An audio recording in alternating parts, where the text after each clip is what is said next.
Hi, Mark Panigoni, PGA Professional and authorized stack and tilt instructor. Today we're going to talk about the downswing and the role of your hands in the downswing and how your hands affect the path of the club. I do believe that a lot of people are under the impression that you need to rotate your forearms when you swing the golf club. However, rotating your forearms causes you to release the club. And almost always people that rotate their forearms release the club early, and an early release is very destructive in your swing. It causes your club to swing over the top or out past the ball. Then you have to pull in to hit the ball. So you have an outside to in path, which makes you hit across the ball, which will rob you of distance.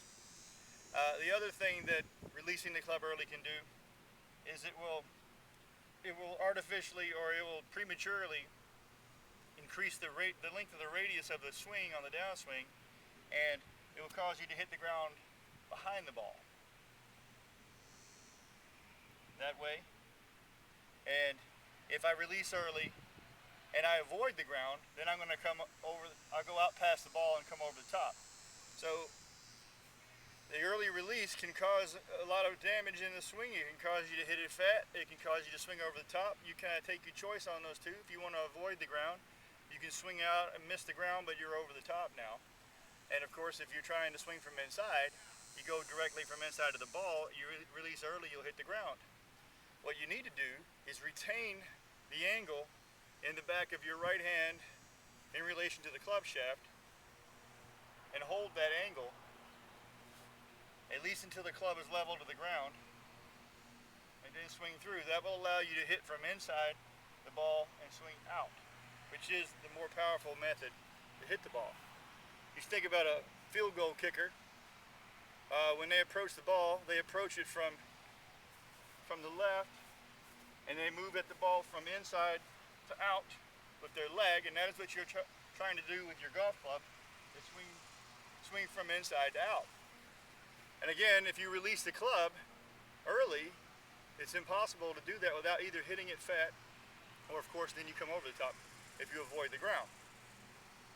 One of the things I mentioned before in another video is that when you watch Tiger Woods hit a good shot, you'll often see that follow through where he holds the angle in his wrist and he twirls the club at the end. And I mentioned that if he were to do as a lot of people think and rotate the forearms to square up the club face, then when he finishes his swing, he wouldn't be able to do that little fancy twirl at the end. And you rarely see him make that twirl with his club when he's hit a bad shot. So it's my contention that those two things go together. Hold the angle in the wrist, hit the ball.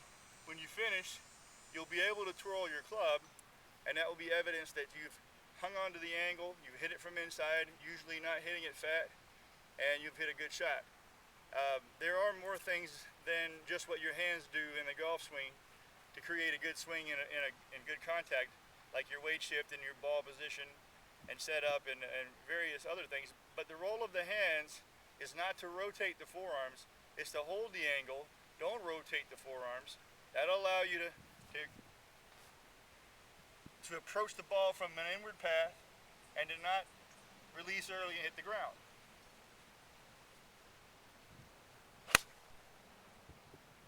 Alright, so just remember that next time you're practicing. Hold the angle on the downswing and don't rotate your forearms.